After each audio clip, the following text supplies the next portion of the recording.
Hello everyone, आज इस channel का फर्स्ट वीडियो तो डेफिनेटली मुझे इंट्रोडक्शन देना पड़ेगा, मुझे बताना पड़ेगा मैंने ये चैनल को शुरू क्यों किया, मेरा मेन इंटेंशन क्या है। देखिए मैं आपको बताता हूँ, वर्ल्ड में काफ़ी चीज़ें होती है। आज की जो जनरेशन है 2023 जब हम रहते हैं, ये एक ग्लोबलाइज्ड एरा है। यहाँ पर ऐसा नहीं है कि एक कंट्री आइसोलेशन में रह सकता है, एक कंट्री दूसरे कंट्री के ऊपर इंटरडिपेंडेंट होता है, इंटरकनेक्टेड होता है। कहीं पर अगर कुछ होता है, जैसे रशिया और यूक्रेन के बीच में अगर वॉर होती है, तो उसका जो इम्प्लीकेशंस है ये पूरी वर्ल्ड वाइड होती है। रशिया और यूक्रेन के बीच में वॉर होता है, लेकिन इन्फ्लेशन कहाँ बढ़ा, वो इंडिया में भी बढ़ा। तो कहीं ना कहीं एक कोने में दुनिया के अगर कुछ इवेंट होती है तो वर्ल्ड में हर जगह उसका एक रिपल इफेक्ट होता ही है। तो काफ़ी ज़्यादा सबके लिए ज़रूरी है, भले कोई हाउस घर में रहने वाला हो, या कोई एकेडमिशियन हो, या कोई स्टूडेंट हो, या कोई प्रोफेशनल हो, वर्किंग प्रोफेशनल हो, कोई भी हो, सबके लिए काफ़ी ज़रूरी होता है कि जो ग्लोबल लेवल में जो इंपॉर्टेंट इवेंट्स होते हैं उसको समझा जाए। अगर आप एक बार ग्लोबल इवेंट्स को समझेंगे अच्छे से, तो उससे बेनिफिट ये होगा कि हम उसको अपने डे टू डे लाइफ में कनेक्ट कर पाएंगे, और जो आने वाली जो फ्यूचर है उसके लिए हम बेटर स्ट्रैटेजीज को हम अडॉप्ट कर सकते हैं। तो इसी सोच के साथ मुझे भी लगा कि चलो मैं एक वीडियो को शुरू करूं जियोपॉलिटिक्स के ऊपर। ये सिर्फ जियोपॉलिटिक्स नहीं होगा, लेकिन ग्लोबल इवेंट्स एनालिसिस होगा। आप अगर इस चैनल का नाम देखेंगे तो आपको दिखेगा GEA by Shrikant. It means global events analysis by Shrikant. मैं दुनिया में जितने भी इंपॉर्टेंट ग्लोबल इवेंट्स होते हैं, इंक्लूडिंग इंडिया, मैं उनके बारे में कुछ एनालिसिस करूंगा और कोशिश ये करूंगा कि आपके साथ रेगुलरली मैं कनेक्ट रहूं इस चैनल के द्वारा। आपके भी कुछ व्यूज़ होंगे, डेफिनेटली आपको शेयर करना है, आपको पीछे नहीं रहना है, कमेंट्स में टाइप करके बताना है। आपको कांटेक्ट करना होगा, आप ईमेल आईडी में कांटेक्ट करिए। कभी फ़ोन में कनेक्ट करना होगा, आप डेफिनेटली नंबर भेजिए, मैं आपको कॉल भी करूँगा। एनी मोड्स पॉसिबल कांटेक्ट हम करने की कोशिश करेंगे। तो देखिए, आज इस चैनल का मैं फर्स्ट वीडियो शुरू करता हूँ और एक बड़ी खबर के साथ मैं बात करने वाला हूँ। देखिए, कोई भी बड़ी न्यूज़ जो है वो एक बार में बड़ी न्यूज़ नहीं बनती। एक सोच होता है जो कहीं ना कहीं एक माइंड में आता है over a period of A time. जब एक बार ये सोच की जो बीज होती है, जब इसको बोझ दिया जाता है, तब ये आने वाले दिनों के बाद यही बीज जो है ये एक पौधा बन जाता है, पेड़ बन जाता है। अभी नाटो के साथ भी यही हो रहा है। देखिए, अगर आपने पिछले कुछ दिनों में रशिया और यूक्रेन के वॉर को फॉलो किया होगा, एक तो सबको समझ में आ गया होगा। और अगर आप मुझसे भी पूछेंगे मेरा ओपिनियन क्या है नाटो के बारे में, मैं आपको ये बोलूँगा कि देखिए, नाटो जो है ये एक सिंपल इकोनॉमिक एंड पॉलिटिकल जो डिफेंस अलायंस है वो है, उससे ज़्यादा कुछ नहीं है। नाटो जो है ये सिर्फ एक पॉलिटिकल एंड डिफेंस अलायंस है, ये कोई इकोनॉमिक अलायंस नहीं है। नाटो की जो पूरी फाउंडेशन है ये टिकी हुई है article 5 of NATO north Atlantic treaty 1949 के ऊपर। अब आर्टिकल 5 क्या बोलता है? आर्टिकल 5 ये बोलता है कि जितने भी नाटो के जो 30 मेंबर कंट्रीज है, उसमें किसी भी कंट्री के ऊपर अगर कोई अटैक करता है तो पूरा नाटो ये मानेगा कि सारे 30 मेंबर कंट्रीज के ऊपर अटैक हुआ है, और बाद में जो भी मेजर अगर लेना होगा नाटो कंट्रीज़ को, वो मेजर वो ले सकते हैं। अब इसका मतलब ये नहीं कि रशिया का कोई मिसाइल जाता है पोलैंड में, तो मतलब मान लिया जाएगा कि सारे 30 कंट्रीज़ के ऊपर अटैक हुआ और सीधा सारे 30 कंट्रीज़ जो है इमीडिएटली वॉर को डिक्लेयर कर देंगे, ऐसा नहीं होता। आर्टिकल 5 के पहले आर्टिकल 4 भी इन्वोक होता है। पहले आर्टिकल 4 में डील किया जाता है बेसिकली इन्वेस्टिगेशन वगैरह। अगर मान लीजिए गलती से कोई रशिया का मिसाइल जाता भी है पोलैंड में, तो मतलब नाटो मेंबर कंट्री के अंदर मिसाइल गया रशिया का, तो आर्टिकल 5 के पहले आर्टिकल 4 को इन्वोक किया जाएगा।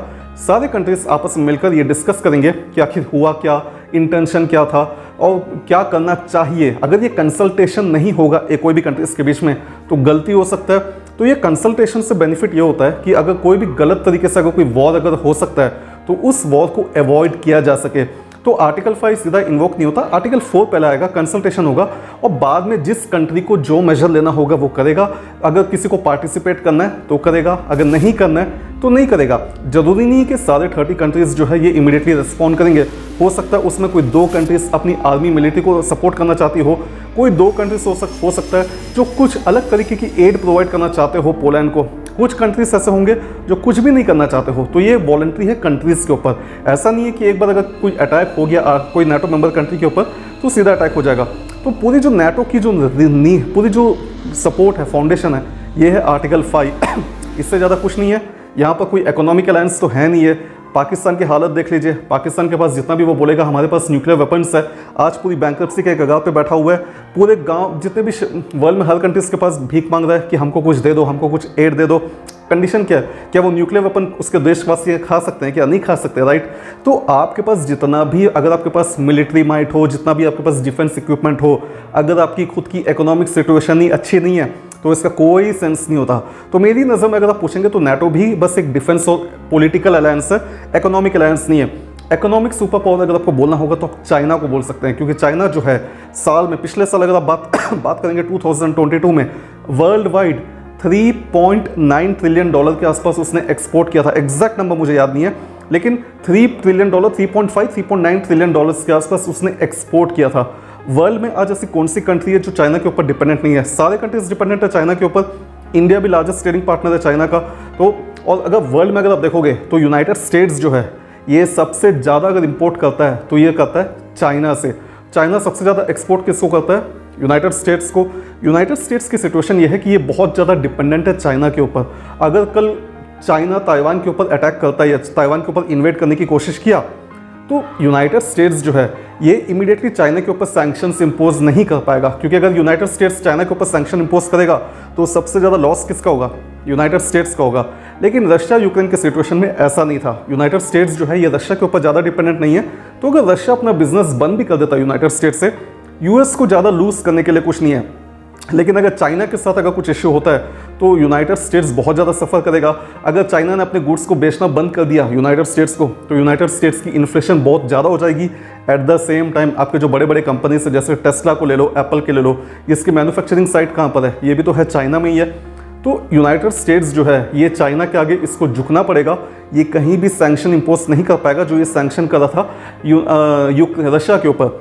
अब यूनाइटेड स्टेट्स ही नहीं, लेकिन अगर आप यूनाइटेड किंगडम को देखोगे, स्पेशली आप G7 को बोलोगे, G7 में कुछ कंट्रीज है जैसे कि Germany, Japan, Italy, France, United kingdom, United states वगैरह। अब यहाँ पर रिसेंटली जो यूनाइटेड किंगडम की जो प्रीवियस प्राइम मिनिस्टर थी लिज ट्रस, जो कि हार्डली 49 डेज के लिए ही प्राइम मिनिस्टर बनी थी, बहुत ही रिसेंटली लिज ट्रस ने एक कोट को, एक अपनी आइडिया को बताया और जो पब्लिश हुआ रिसेंटली सोशल मीडिया में। लिज ट्रस कहती है कि एक इकोनॉमिक नाटो को बनाना बहुत ज़रूरी है। अभी तो जो नाटो है ये तो basically defence and political NATO है, लेकिन लिज ट्रस कहती है कि एक इकोनॉमिक नाटो को बनाना जरूरी है जिसमें मेजर G7 कंट्रीज होंगे प्लस लाइक माइंडेड कंट्रीज। और ये लाइक माइंडेड कंट्रीज हो सकते हैं जैसे कि ऑस्ट्रेलिया वगैरह। और ये बेसिकली इंश्योर करेंगे कि जितने भी रेयर अर्थ मिनरल्स वगैरह है, रेयर अर्थ एलिमेंट्स वगैरह होता है या सेमीकंडक्टर्स वगैरह हो गए, वो आसानी से जो G7 कंट्रीज है उसके पास सप्लाई किया जा सके। और अगर फ्यूचर में कोई भी अगर इवेंट होता है चाइना और ताइवान के बीच में, तो चाइना के कारण ये जो G7 कंट्रीज है इनको किसी भी तरीके से रिस्क ना हो। तो ये ओवरऑल मुद्दा चल रहा है। तो अगर आप एक देखेंगे तो कहीं ना कहीं जो G7 है उनके अंदर एक थॉट आ चुका है कि उनको कहीं ना कहीं चाइना से अलग होना है। अब यहाँ मुझे लगता है कि इंडिया के पास बहुत ज़्यादा अपॉर्चुनिटी है इंडिया के पास। कैसे?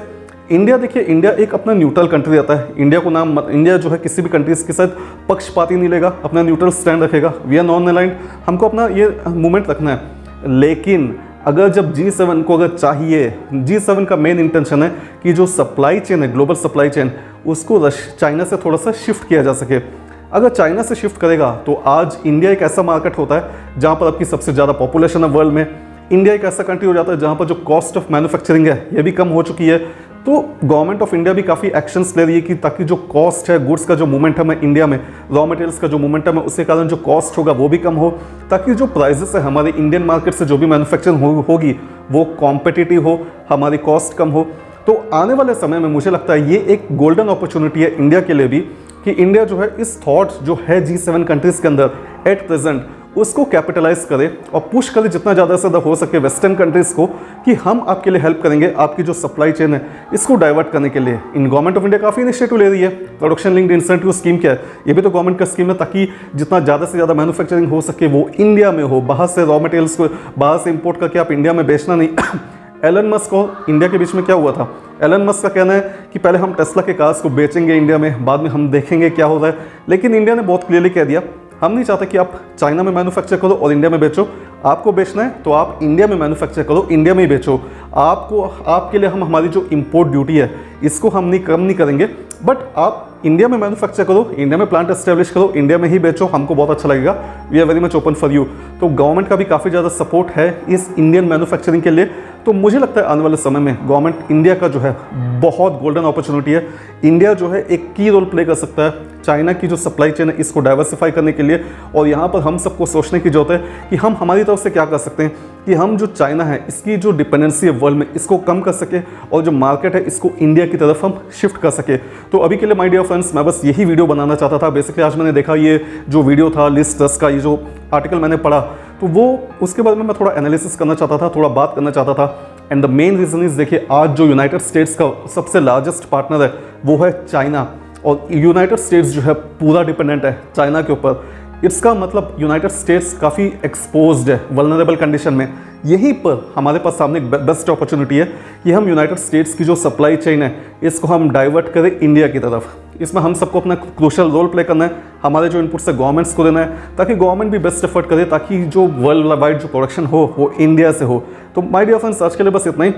आगे आगे आपको जो जो वीडियोस देखना हो आप पक्का मुझे कमेंट्स करना, आपके जो व्यूज़ होंगे मुझे बताना और जो भी आपके फीडबैक होंगे आप मेरे साथ शेयर करते जाइए।